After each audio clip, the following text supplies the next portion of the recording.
At my daughter's first birthday, my husband stood up and announced, "She's moving in with my mom full-time. You're just the mother, not the parent." Gasps filled the room. I took out a folder and smirked. Actually, a judge might disagree.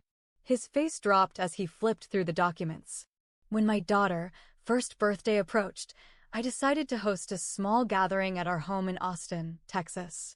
The guest list included close family and friends who had been part of our journey since her birth. The house was decorated with balloons and streamers, and the aroma of freshly baked cupcakes filled the air. Laughter and conversations created a warm atmosphere as everyone celebrated this milestone. As the party progressed, my husband stood up, tapping his glass to get everyone's attention. The room quieted, all eyes turning to him. "I have an announcement to make," he began, his voice steady. "Starting next week, our daughter will be moving in with my mother full-time. You're just the mother, not the parent." Gasps filled the room. I felt as if the ground had been yanked from beneath me. The audacity, the betrayal, it was all too much. But instead of reacting with the shock that was bubbling inside me, I took a deep breath, reached under the coffee table, and pulled out a folder I'd prepared weeks ago. "Actually," I said, my voice dripping with a calm I didn't entirely feel, "a judge might disagree." His confident demeanor faltered as he took the folder from my hands. Flipping through the documents, his face drained of color. Inside were records of his infidelity, financial irresponsibility, and, most damning, a restraining order I'd filed just days prior. Let's rewind a bit. My husband and I met during our college years at the University of Texas. He was charming, with a smile that could disarm the most guarded hearts. We married shortly after graduation and settled in Austin, where he worked in tech and I pursued a career in marketing. Our life seemed picture-perfect from the outside. However, cracks began to form when I was pregnant with our daughter. He became distant, often coming home late and being evasive about his whereabouts. I attributed it to work stress, not wanting to believe the worst.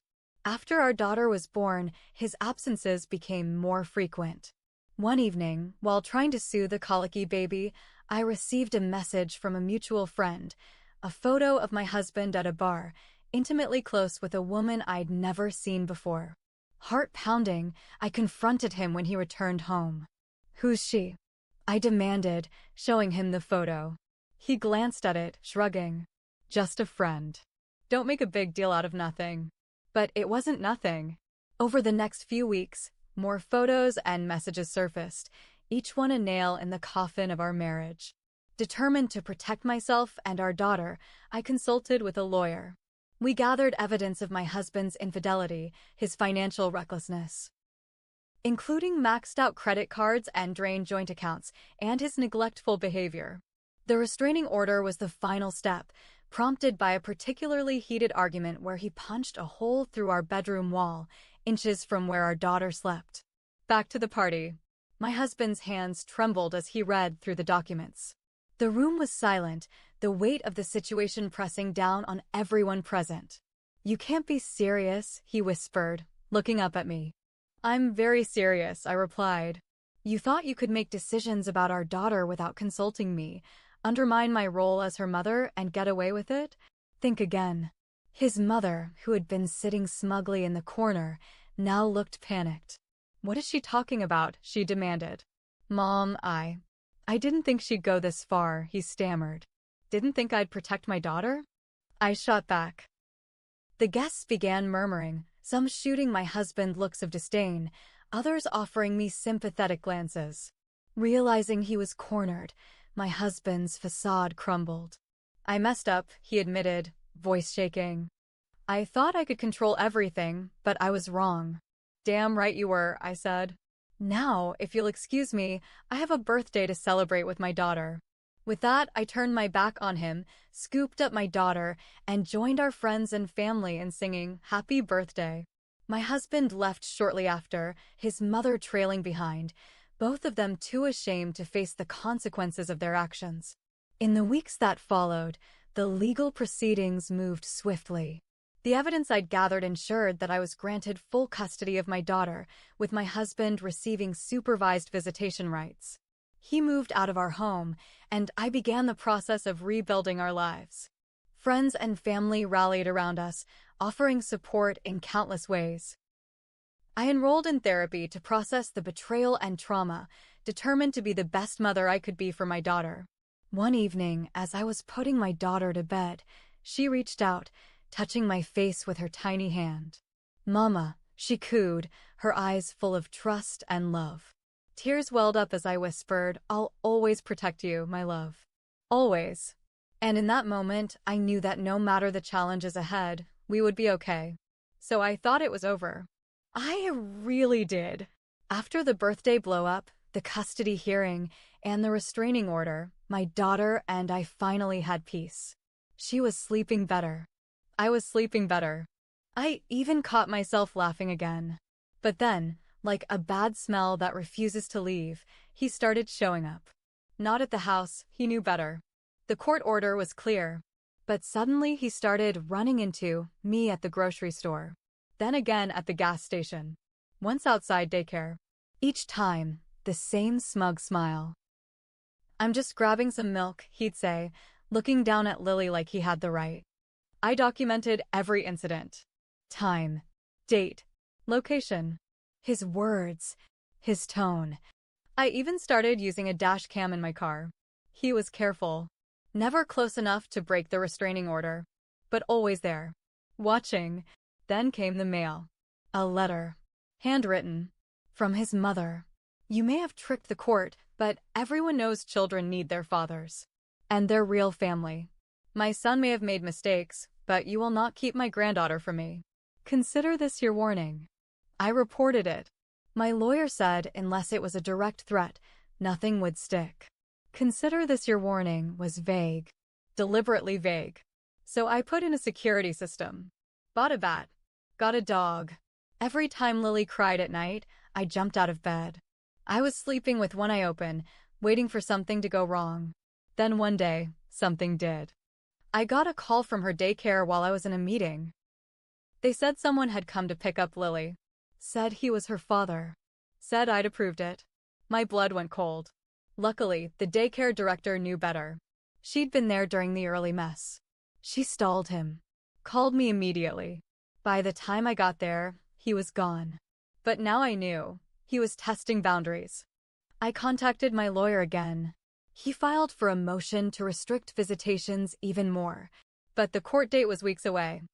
I felt like I was playing chess with someone who didn't care about rules, just outcomes. Then came the worst part. Lily started asking for him. She was too young to understand everything. All she remembered was that once, there was a man who gave her cookies and lifted her high in the air. Now that man was gone. And when I said, "Daddy can't be here," she cried. Every time. It broke me in places I didn't know could break. I started second-guessing myself. Was I doing the right thing? Was keeping him away from her hurting her too?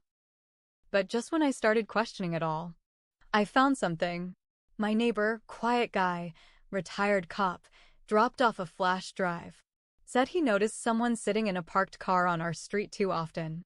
So he installed a camera in his front window. I plugged it in. Clicked play. There he was. Mark. Parked across the street. Just sitting in his car.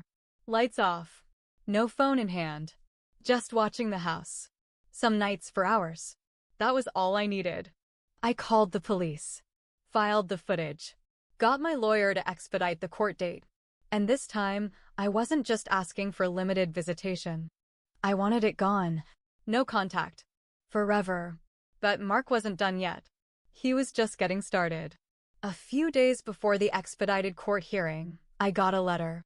Not from Mark. Not from his mother. From another woman. I almost threw it away, thinking it was junk. But the handwriting on the envelope, neat, almost too neat, caught my eye. Inside was a folded piece of lined paper. No return address. No name.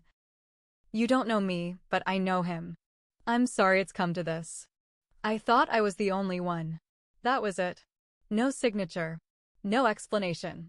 I stood in my kitchen, staring at that note for what felt like forever.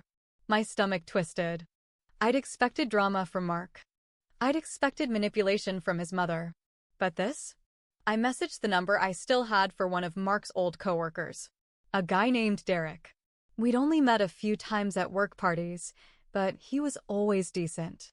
Honest. I asked him straight up, "Do you know if Mark's been seeing anyone recently?" His reply came fast. "You didn't hear this from me, but yeah. 2 women. At least. He was juggling them while you were still married." That's when I realized. What if this letter was from one of them? What if they had no idea either? I went into full research mode. Searched his name on Facebook, Instagram, LinkedIn. I found an account under a different name, but his picture was there, clear as day. Mike Turner. No mutuals. Barely any posts. But it had tagged photos. That's how I found her. Jessica.